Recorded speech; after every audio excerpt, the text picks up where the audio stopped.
Olá, sejam bem-vindos ao programa Tria de Inovação, o programa que conecta você ao futuro. Eu sou a Ana Metz e toda semana eu estou aqui acompanhando vocês nessa jornada. Aqui você fica por dentro das tecnologias exponenciais que estão transformando o mercado, fica sabendo tudo sobre gestão 5.0 e, claro, as inovações que estão fazendo parte do nosso dia a dia. Eu estou gravando aqui dos estúdios Voz e hoje a nossa convidada é Flávia Pini. Ela é uma das fundadoras da HiPartners, sócia e fundadora. Flávia, é um prazer ter você aqui com a gente. Prazer é tudo meu, Ana. Obrigada. Bom, Flávia, a gente gosta de começar sempre o programa sabendo um pouco da história do convidado, enfim, da história profissional. Queria que você contasse pra gente como é que você foi parar aí na HiPartners. Como é que surgiu a ideia da HiPartners? Muito bem. A HiPartners, ela foi fundada em 2012, né, pelo Walter Sabine Jr., que na época o empreendedor que tinha feito uma saída, né, tinha vendido uma plataforma de e-mail marketing chamada Virid para a Serasa Experian. E aí ele começa um inquieto, porque o empreendedor não para, ele não consegue ficar, ele já tinha feito uma saída legal, mas aí começa, olha, ele é chamado de Júnior no mercado, né? Júnior, olha só, eu estou aqui com uma empresa tal, você não quer investir? Júnior, eu estou aqui com uma empresa tal.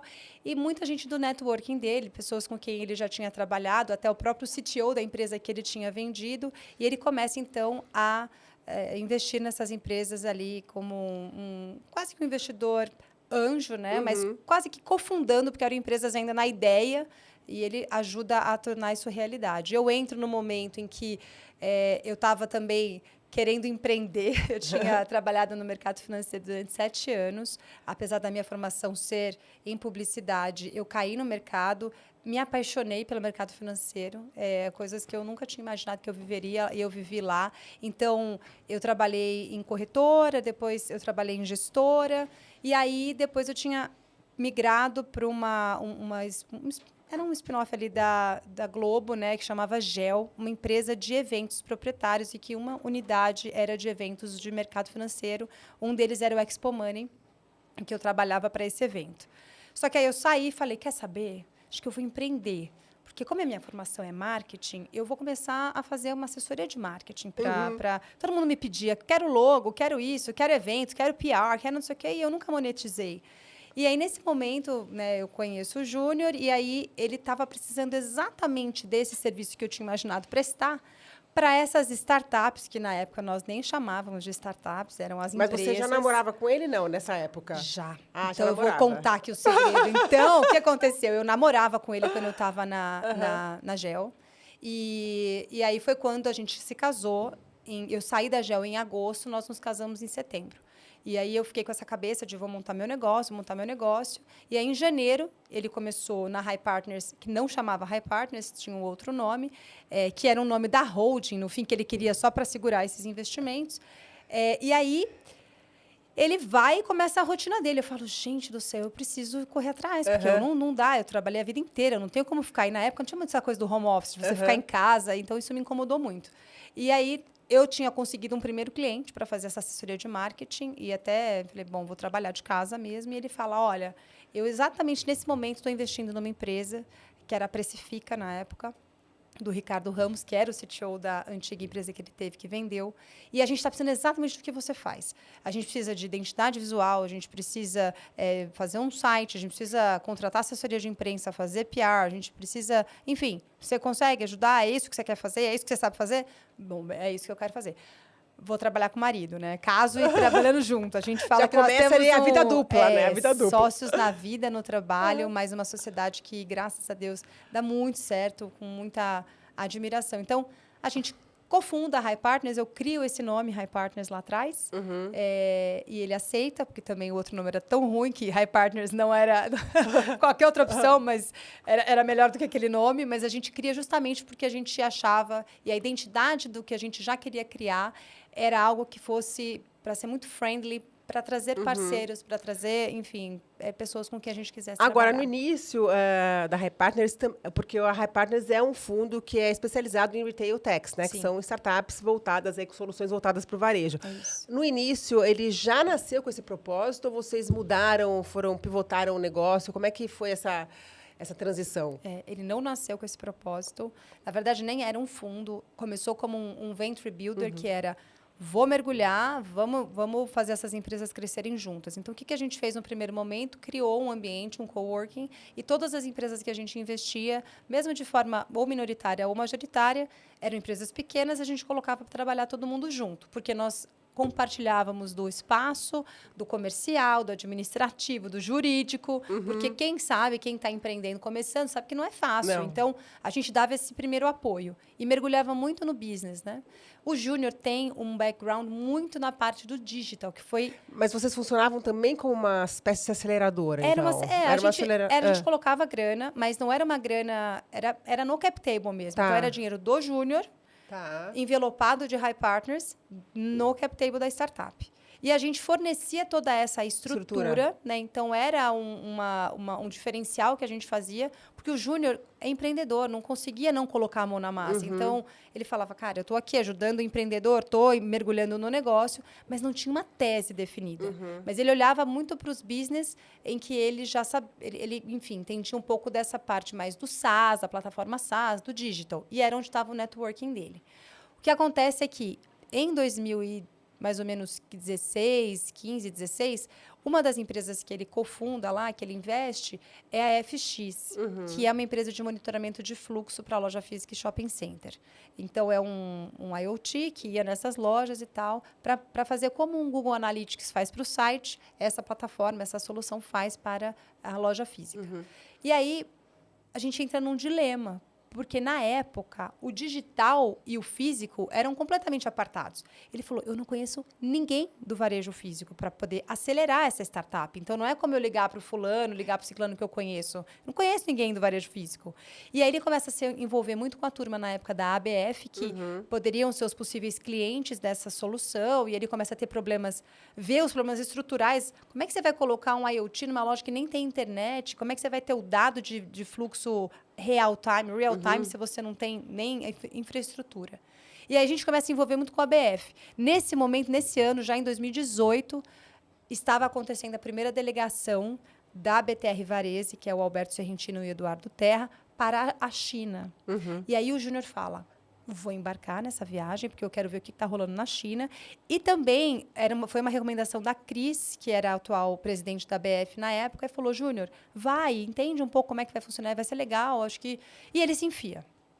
E aí ele volta apaixonado, assim, acho que 3 grandes agendas nessa viagem. Apaixonado pela China, porque... Em 2018, era como ir para o futuro. Isso aí foi 17 que ele foi, na primeira vez. Era como ir para o futuro e voltar para o passado. Porque lá já tinha o Pix, o reconhecimento facial, a sua vida era resolvida com 2 aplicativos, Alipay e WeChat. E ele volta, assim, fascinado. Segundo, era o nível de atratividade que o Alberto Serrentino e o Eduardo Terra têm até hoje, porque eles, né, seguem nos conselhos e comitês de grandes varejistas do Brasil, em quem eles estavam levando para ver China. Então, qual era o varejista brasileiro que estava indo? Então, na época, estava indo o Zimmermann da Pets, tinha uma turma, assim, uma nata do varejo indo para lá. Ele falou, cara, os caras olharem para o Alberto e para o Eduardo e confiarem tanto assim no que eles estão fazendo. E o terceiro é a maneira como eles tinham de aterrissar o que eles viam para tropicalizar e para o negócio aqui. Aí o Júnior fala, bom, preciso me envolver com essas pessoas são as pessoas certas. E aí também acho que o Júnior contribui muito com essa parte empreendedora. E aí a gente começa a conversar, até que em 2020, já com o Alberto e o Edu como sócios, já na High Partners, né, a gente começa a dar uma calibrada na tese. Porque a gente falou, bom, vamos fazer o seguinte, a gente precisa entender onde a gente vai investir. E naquele momento, a gente tinha uma empresa investida, que o Júnior era investidor também na pessoa física, que se chamava F360, que ela hoje ainda existe, também é uma empresa que só cresce, graças a Deus. E, na época, teve uma oportunidade de montar um fundo para a F360.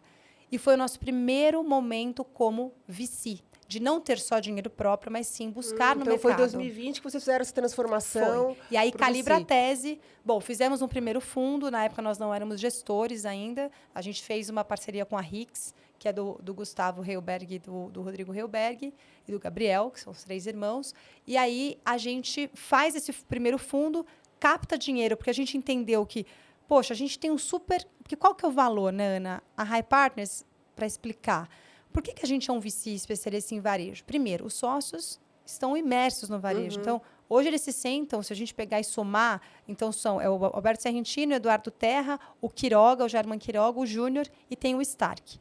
Mas, falando aqui antes do Stark, todos eles se sentam em conselhos de grandes varejos. Então, os caras sabem da dor e têm um repertório de mais de 30 anos olhando solução para varejo. Segundo, o VC, ele é um instrumento hoje que, pelos estudos, é o que mais traz retorno. Então, a gente entra no ativo, a gente acelera esse ativo, depois a gente faz o desinvestimento. Então, a gente entendeu que essa orquestração, a gente conseguiria fazer muito, muito bem se nós entendêssemos, encapássemos isso como um venture capital.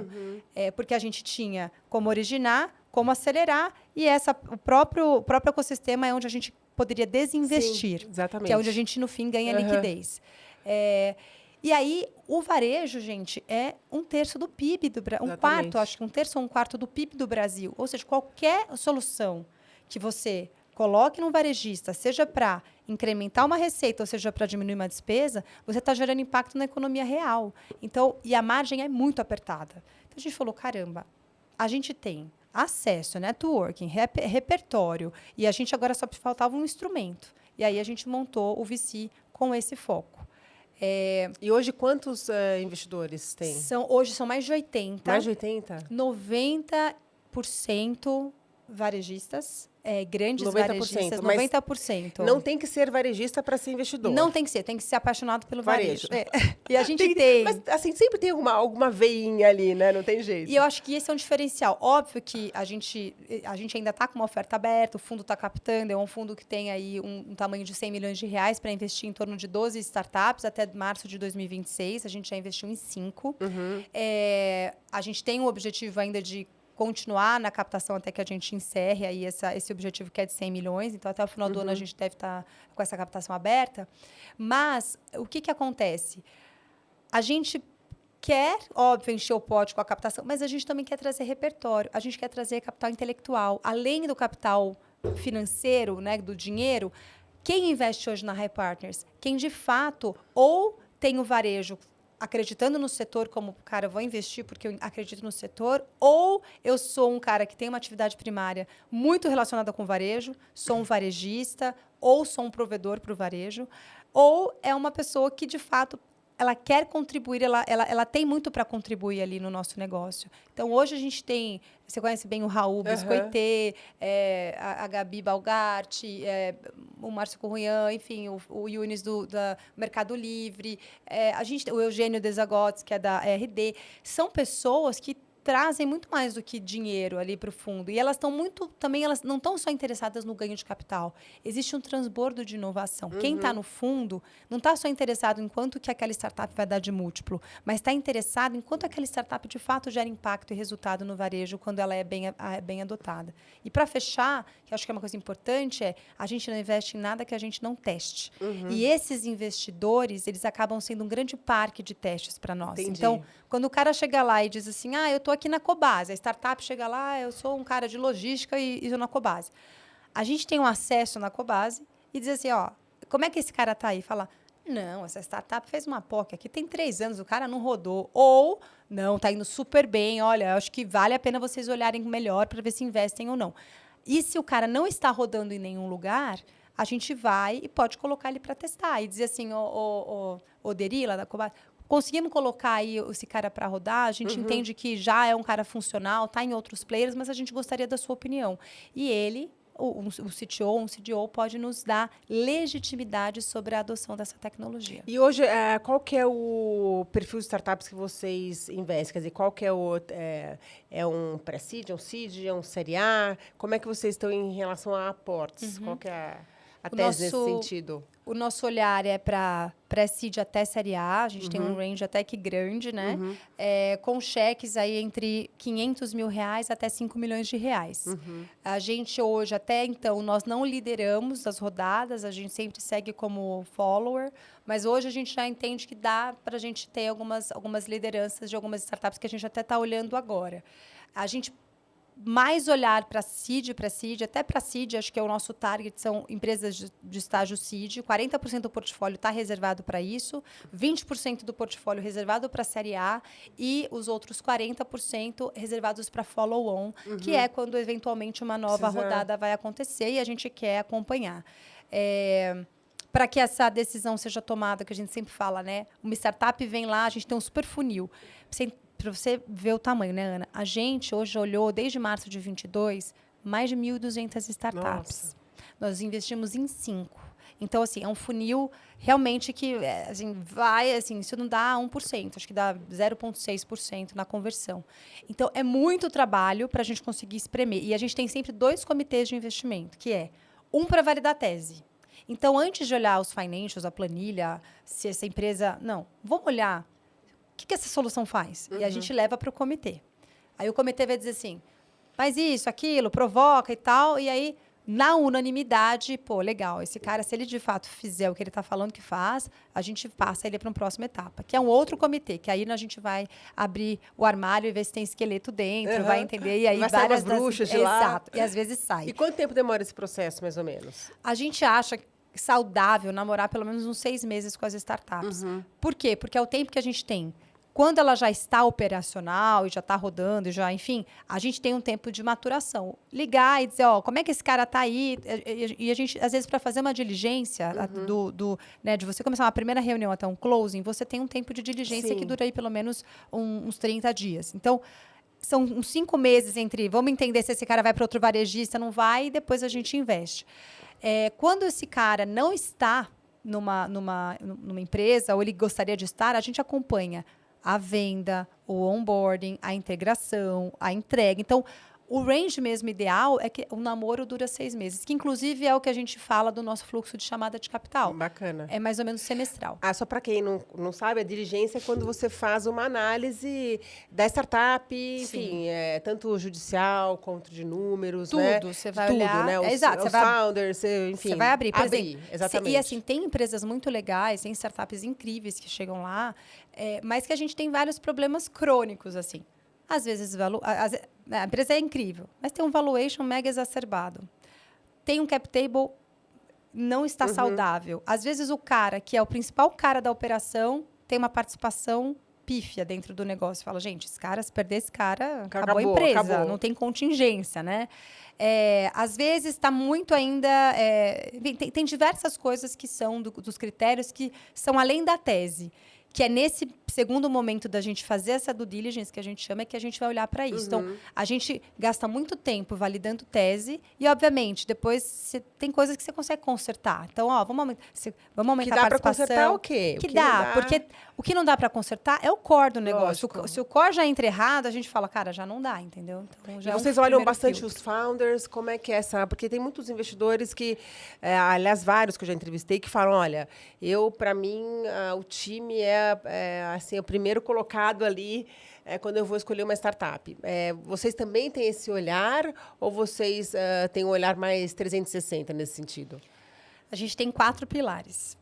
Primeiro, pessoas. Tem que ser, Ana. E isso é na vida da gente, né? A gente faz as relações com quem a gente consegue confiar, com quem a gente entende que essa pessoa possa devolver, né? Que a gente está esperando. Exato, ter reciprocidade. Então, mais até do que a tecnologia hoje ela é o 4º elemento aqui da nossa tese, né? Então, é gente... E o Júnior, por ter esse perfil muito empreendedor, ele que está muito nesse feeling. Quem é essa pessoa? Já teve outras startups? Era executivo? É casado? Tem família? O quanto que esse cara está envolvido? O quanto que esse cara está trabalhando? É part-time? É full-time? Esse cara quer só dar uma pedalada? Ou ele, de fato, quer investir a vida, o suor e o dia dele? Então, a gente olha muito para isso. É um cara... Às vezes, a gente até prefere que tenham 2 sócios, porque tem que ter uma provocação. Às vezes, você tem um cara muito bom de tech, mas ele é péssimo na parte de time operacional, né? Às vezes é péssimo nas relações. Então, a gente até fala fundadores, a gente coloca na nossa tese. Depois, a gente olha para a solução. A gente não investe em varejo, a gente só investe em soluções tech para varejo. Então, isso também tem que estar bem fundamentado. Depois, a gente olha para mercado. essa solução é escalável? Ela está nas 10 primeiras linhas de um C-level de varejo, né? Entre olhar e dizer assim, essa dor aqui é uma dor que eu tenho. Então, isso é uma coisa também e que tem que estar de maneira crescimento exponencial. E aí, por fim, tecnologia, que a gente fala que é um future proof, que hoje é super difícil. Porque como é que você prevê hoje nessa era de inteligência artificial em que as coisas são exponenciais, mudam muito rápido, mas você tem que olhar para um cara que ele, de alguma maneira, pelo menos nos próximos 8 anos, que é quando o fundo ele consegue estar ali. Tem que ter um lock-in no cliente, porque ele não vai poder ser trocado, ele tem que realmente ter ali um elo que não vai se quebrar até que a gente faça esse múltiplo acontecer. E como eu falei, dentro disso tudo, a gente não investe em nada que a gente não teste. E acho que é esse laboratório que faz da High Partners ser tão diferente, porque a gente consegue legitimar se aquela startup que está no PPT é a mesma coisa no mundo real. Flávia, e, bom, vocês hoje investem... Quantas startups vocês têm no portfólio atualmente? Hoje, nesse fundo, são 5 startups. 5. E eu queria saber de você, bom, eu imagino que você está aí, né, já há um bom tempo nesse universo do varejo e percebendo as transformações. Como é que você está entendendo o varejo online no Brasil? Como é que você vê qual que é a perspectiva aí de futuro? Eu vou falar, Ana, talvez de uma maneira geral, porque falar do varejo online a gente falar de... É muita coisa, né? E a gente falar de metade da história, porque no fim o varejo físico, ainda que o online seja grande, ele ainda não atingiu, ele não tem uma penetração ainda full. Então, hoje a gente chama o varejo como um todo, né? Que é essa representação hiper grande aqui da economia, não só do Brasil, mas como do mundo. Então, hoje o varejo como um todo, acho que depois da pandemia passou por uma transformação gigantesca, assim como todos os setores, enfim, mas ele foi muito atingido porque é onde a economia... Até um dos mais atingidos, mais atingido, economia real. As pessoas realmente começaram a comprar pela internet, coisa que antes havia um receio, as pessoas foram obrigadas por conta da pandemia e acabaram se habituando, né? E o que aconteceu foi que o varejista, para sobreviver, ele fez coxa de retalhos, né? Durante os anos de 2020, 2021 até 2022, foram coxas assim que foi o patchwork. O cara foi ali, pega aqui, dá um jeitinho, não tem CRM, não tem problema, não faz no Excel, por quê? Precisa sobreviver. Então vamos embora. E agora existem as consolidações das tecnologias, em que, de fato, tecnologia virou core, não virou mais uma área. Sabe quando, uma vez eu vi isso do Mariano Gomide da Vetex, ele fala assim, a área de tecnologia de uma empresa, ela não pode ser aquela área de datilografia das indústrias. Tem uma área ali, tem uma área que vai codar. Não é isso. Ela tem que estar no core, no cerne, na cultura, né? Sim. E o que a gente entende cada vez mais, e quando a gente conversa, e por isso que a High Partners, o nosso dia a dia, a 50% do nosso tempo é óbvio, a gente divide as tarefas, mas 50% do tempo, por exemplo, do júnior, é falando com o varejista o tempo inteiro. E não falando com o dono só do varejo, falando com o CTO, o CDO, o CMO, o cara de growth. Por quê? Porque ele quer falar qual que é a sua dor, o que está acontecendo, como é que eu posso ser aqui uma fonte de inovação, levar essas startups para você conhecer, para você... E isso virou uma referência. A High Partners, hoje, eu acho que a gente já conseguiu um pouco desse caminho, falta muito, mas de quando as pessoas têm uma dor, falar, cara, eu vou falar lá com a High Partners, porque eles devem ter alguma startup que eles já viram, que já olharam, pode que pode resolver. De alguma forma. Mas o que a gente vê é que hoje isso é cultural, isso não vem mais só da área de TI, isso não vem mais só da... Então, para adotar uma tecnologia, não existe mais só um líder que vai atrás disso. Então, toda uma liderança, que é uma liderança aí, acho que diferente do que era antigamente, de um varejo, até os heads, não tem mais o head do físico e o head do digital, o head do e-commerce e o head da loja física. Óbvio que você vai ter subcategorias, mas geralmente você tem um cara responsável né, por um todo ali, e depois você tem o cara que cuida dessa operação, dos canais, né? Mas você tem um cara da omnicanalidade e depois você tem ali quem que eu cobro por canal. Mas todo mundo tem que estar respondendo por uma diretoria. Então, mudou a estrutura do varejo. E eu acho que foi isso que... Talvez a grande inovação, ela não está só na adoção da tecnologia, mas ela está no mindset da liderança. Exatamente. Né? E que não é mais uma liderança que, enfim... consegue ficar parada. E eu acho que é aí que entra esse paralelo. Enquanto você está pensando lá em vender, porque é isso que o varejo faz, compra bem para vender melhor ainda, ele tem que ter parceiros que tragam, de alguma maneira, que ficam abastecendo ele ali. E o que a gente mais quer é encurtar essa coisa de, quero abrir programa para startup. Legal, abra o programa, mas a curva é muito grande até você encontrar uma startup que de fato vai resolver. Então, use aceleradoras, fundos, parceiros, para que você possa andar com essa tecnologia. Porque a gente viu muitas iniciativas como os Labs, os CVCs, que foram iniciativas de inovação que o varejo teve, e principalmente depois da pandemia, mas que precisam ter foco. E aí o foco se perde, porque ou fica enviesado, eu trabalho só para aquela marca, então eu vou olhar só para aquilo que no oxigênio, né? Ou você também custa caro manter uma cadeira de um head para você cuidar disso e tudo mais. Então, a gente até se coloca como esse parceiro que, cara, você quer ver inovação? Vem aqui, bebe da fonte. É isso que eu quero também, porque eu quero fomentar isso para o setor. Como se fosse um grande hub, né? É um hub, exato. De soluções para o varejo. Sim, sim. Agora, eu queria que você falasse para mim como que você vê o futuro do varejo online, as tendências principais do mercado. A gente tem falado muito em digital, né? Aí se falou muito também na questão do metaverso, que acabou também não acontecendo, mas de uma forma de você também poder fazer uma compra muito mais... uma compra online, que ao mesmo tempo você sente que você está ali, né, de uma forma mais presente. Como é que você vê esse futuro? Quais são as tendências que vocês estão observando? Bom, acho que tem a questão da inteligência artificial, né, Ana, que não dá para dizer que... Acho que isso muda um pouco, assim, de tudo na nossa vida, e enfim. A inteligência artificial, o Eduardo gosta de falar isso, o Eduardo Terra, é uma verdade, mas não é uma realidade, né? Falta muito para a gente fazer essa adoção funcionar de maneira não fatiada, porque hoje ela funciona para algumas questões, mas ela não está ainda aplicada como um todo.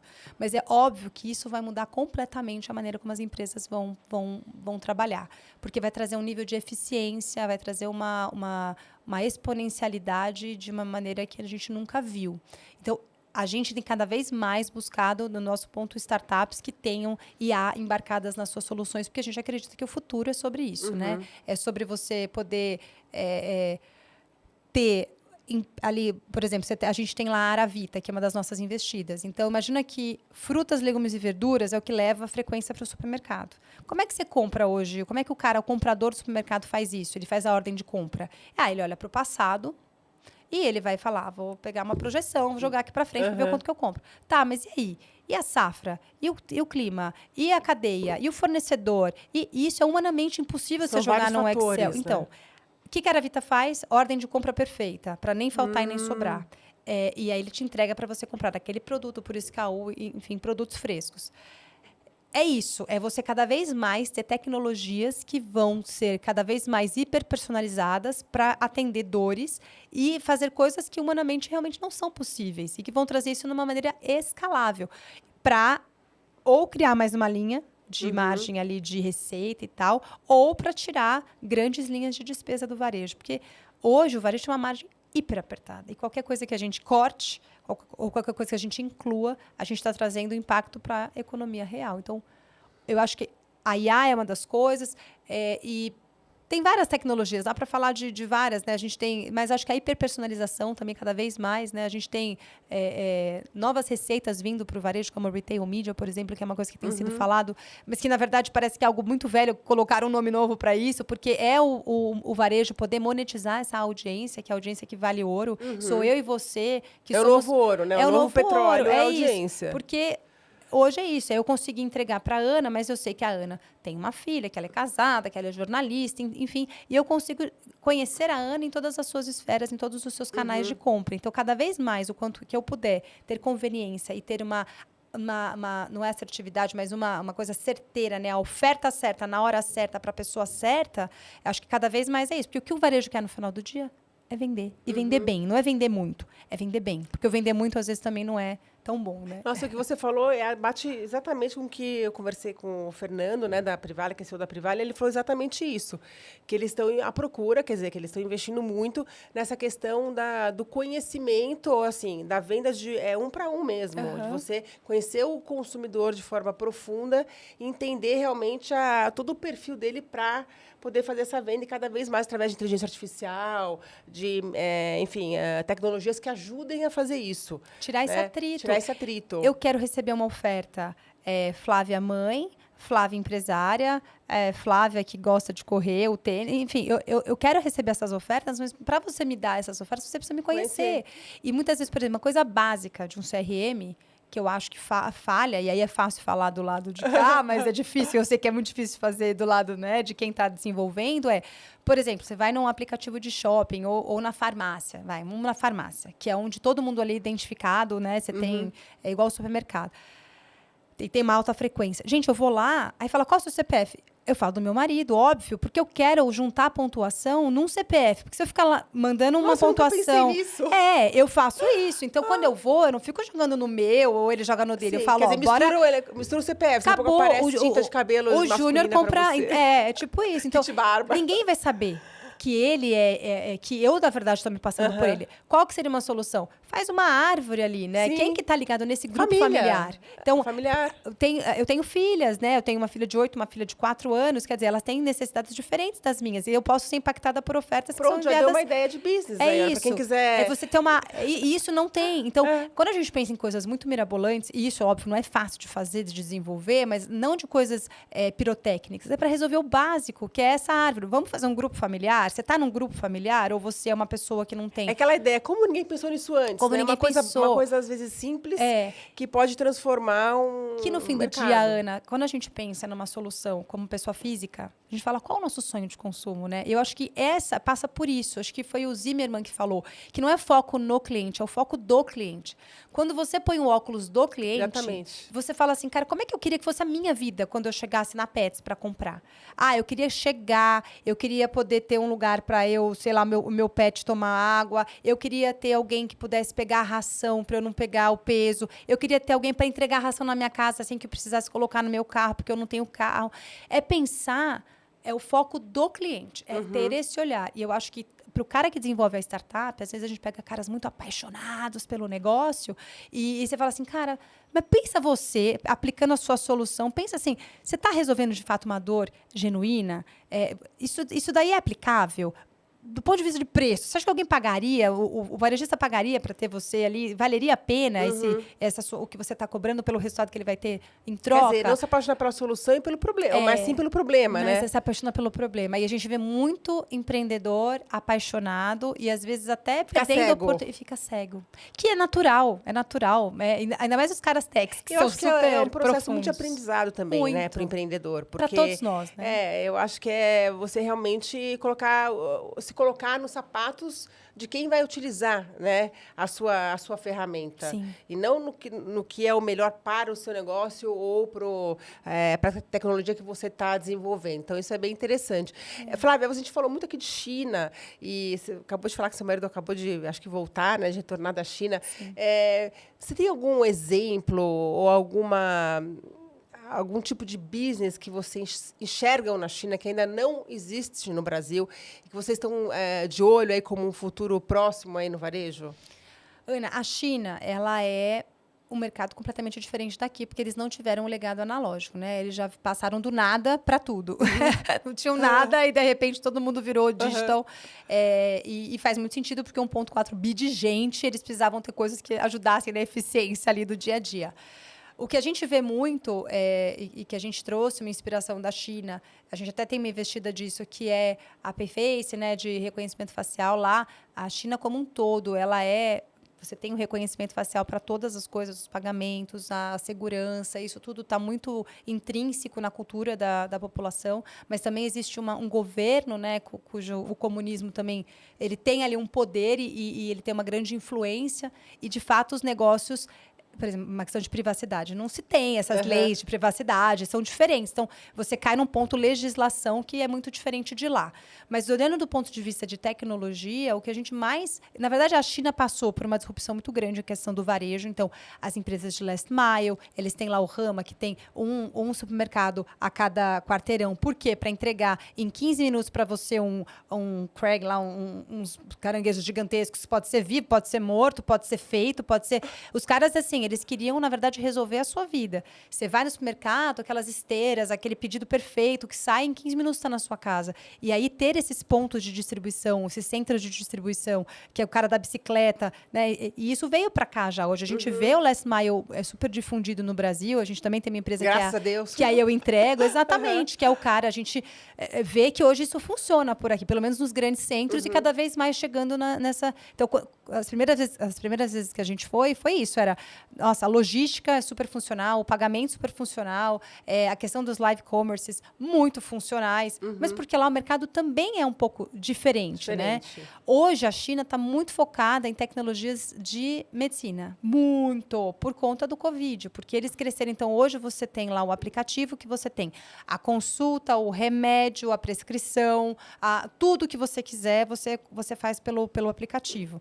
Então, você não precisa mais ir ao médico, você tem atendimento online. E aí você tem como escolher, você já entra, já vai.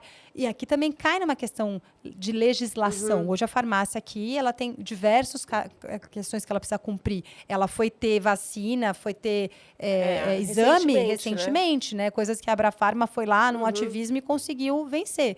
Mas é muito diferente. O que eu acho que eles trazem de muita inspiração é que a China, eles são muito resilientes, assim. E eles, assim, é uma coisa que os caras, eles têm uma execução perfeita. E aquilo que é aspiracional para nós já é operacional para eles lá. Então, essa questão de você olhar e ver que as coisas de fato funcionam é algo super, super incrível.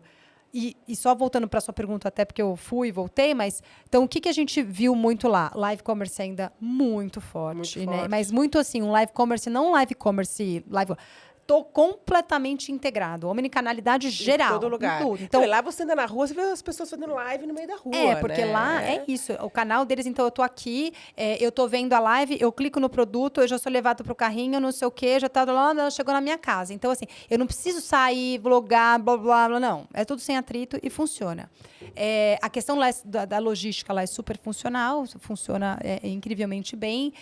Eu acho que tem outras tecnologias que eles estão, inclusive, fazendo um outsourcing para outros players, né? Então, eles estão vendendo as tecnologias que funcionam, por exemplo, no próprio Rama, que é o supermercado, tem essas esteiras. Eles estão vendendo isso para o mundo.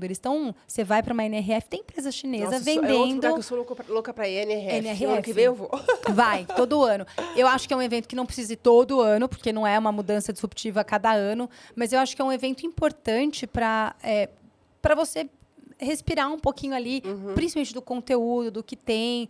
Acaba sendo muito para tem muita coisa para o operacional, essas coisas de CD, você tem muito para essa parte. Mas acho que as big techs estão lá e tal, mas acho que cada vez mais o relacionamento também com outros players. Acho que é isso foi com isso que a gente cresceu também. É você ter...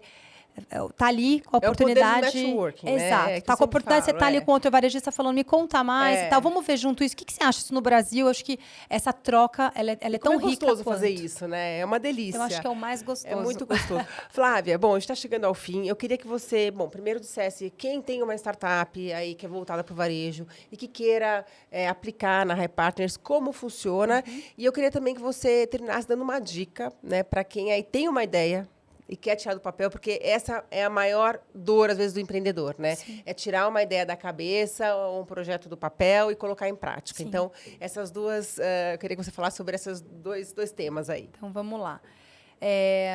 Então, vou responder a primeira pergunta, que é sobre como que a HiPartners... Então, acho que se você tem uma startup, que tem uma solução, e a gente está em busca de startups, porque a gente tem até março de 26 para investir, né? E a gente, óbvio, é muito diligente, não vai investir por investir, mas a gente tem procurado cada vez mais. Então, nossa tese é empresas com soluções preferencialmente B2B, com core tecnológico e que, de maneira muito simples, resolvam alguma dor genuína do varejo.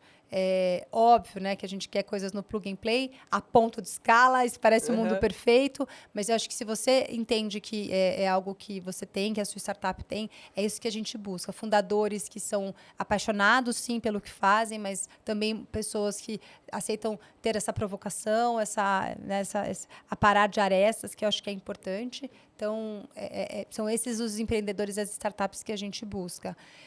E da questão da dica, eu admiro muito quem empreende, porque é muito duro, é muito solitário. Eu vejo lá pelas startups que a gente investe, um dia eles falam assim, olha, a gente não pode nem ficar feliz demais, nem triste demais. Porque quando a gente está feliz demais, aí vem na bomba. E quando a gente está triste demais também, a gente vai para um buraco que é muito solitário, e é pior ainda, porque a gente não pode largar o barco no meio do caminho, a gente tem que ter uma resiliência. Mas eu acho que a primeira coisa é você ter bons mentores na sua vida e ouvir vozes certas, sabe? Porque muita gente vai trazer todo mundo vai querer trazer conselhos, né? Mas vai conversar com quem eventualmente já tenha resolvido essa dor 1 ou 2 vezes. Não tenha vergonha de se conectar com as pessoas, bata na porta das pessoas, né? Acho que a relação humana é sempre o maior capital que a gente tem na nossa vida, porque essa pessoa ela pode te ajudar a trilhar um caminho. Se você acredita que esse negócio vai dar certo, você é quem tem que acreditar, ninguém mais precisa acreditar nesse momento. Muita gente vai falar que vai dar errado, né? E é o que você mais vai ouvir, talvez, durante a sua jornada, até o ponto de você vai lá e faz uma base startup e fala, ai, nossa, e aí parece fácil, né? Mas não foi nada fácil. Então, escute primeiro a sua voz e depois a voz de pessoas que, de alguma maneira, você admira e acredita. E eu acho que, por exemplo, quando você está... a gente admira muito também empreendedores que conseguem as coisas também no bootstrap, ou seja, que conseguem indo pequenininhos e tal. Então, se você de fato precisa de um fundo, entenda que você vai ter sócio e que sócio vai ficar no seu gogó, porque o cara você vai ficar no pé.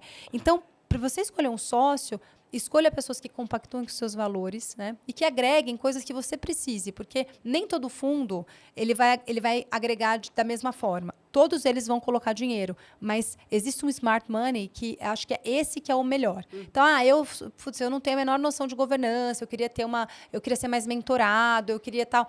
Então, é um fundo X. Eu quero aceleração comercial, eu quero entrar no varejo, eu quero falar com os principais caras de varejo do Brasil. É a High Partners. Então, a gente não é o cara que vai ficar ali aparando as... Não, nós vamos parar arestas do seu business, do seu negócio, do seu produto, da sua solução. Eu quero um fundo, mas porque eu quero internacionalizar a solução. Putz, então você tem um outro fundo. Então, também tem essa cabeça de quem você quer que se sente na mesa com você. E acho que, para fechar, assim, não desista, sabe? No meio do caminho. Porque, às vezes, a gente não tem a visão do todo, né? Mas eu ouvi uma frase esses dias que quando você tem um propósito, o processo vale a pena. Então, quando você tem um foco e você foca naquilo, tudo que você passa, aquilo faz sentido. É que nem uma mulher grávida, que ela passa por toda a dor do parto, e que são dores homéricas, porque ela sabe que vai nascer uma criança. Então, faz sentido passar por aquilo. Eu resisto àquilo porque tá chegando, eu vou ter e tal. Uma hora nasce. O empreendedor, esse é o problema. Muitas vezes ele não sabe que horas vai nascer. E aí ele pode estar lá, vai nascer, puto, não nasceu. Mas aí, peraí, vambora, vai nascer de novo, vai. Então, não desista, porque às vezes você pode estar super perto de um momento assim, muito exitoso e que você vai morrer na praia, né? Enfim, então, acredite naquilo que você criou, naquilo que você quer fazer e se, de fato, isso é algo que você acredita que vai gerar algum impacto, né, na sociedade, no mundo, enfim. Onde isso que você falou é muito interessante porque, assim, também, como eu... estou sempre entrevistando, né, muitos founders, e várias histórias que eu já escutei de startups que, quando a pessoa quase estava desistindo, o próprio João da Gympass esteve aqui recentemente, que foi fundador da Gympass, ele falou, olha, a gente quase faliu 3 ou 4 vezes, não me lembro, e é aquele momento que você fala, e agora? Tudo, né, no caso da Gympass, né, 3 fundadores super talentosos, né, que precisavam trabalhar, precisavam ganhar dinheiro, o negócio não estava indo, mas de repente foi.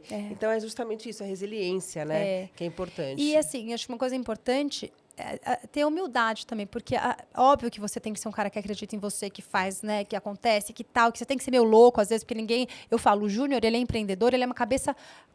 funciona totalmente diferente. Eu falo, cara, deixa ele, porque ele vai... eu vejo ele um trator arrancando mato na frente e a gente tem que ir plantando atrás, sabe? Assim, a gente faz a operação acontecer. Mas tem uma coisa que é a humildade. Em qualquer que seja a circunstância. E a humildade não é pensar menos de si, é pensar menos em si. Então, é isso, é você se colocar no lugar do cliente, é você se colocar no lugar da pessoa do seu time, é você se colocar no lugar do funcionário que está ali, e é você ter essa empatia, porque todo mundo, óbvio que você não vai ouvir todo mundo, mas é você, no mínimo, poder ter humildade de ouvir coisas que podem te provocar, ouvir o que você não quer, mas para chegar onde você quer, né? Tá, e bom, Flávia, foi um grande prazer. Obrigada. Aliás, assim, foi uma aula, né? Realmente maravilhoso. Obrigada aqui por estar com a gente aqui no TD Inovação. Obrigada a você. E até a próxima, em breve, se Deus quiser. Se Deus quiser. Um beijo, obrigada e super prazer estar aqui com você. Tá aí, TD Inovação fica por aqui. Nós nos encontramos semana que vem. Até lá.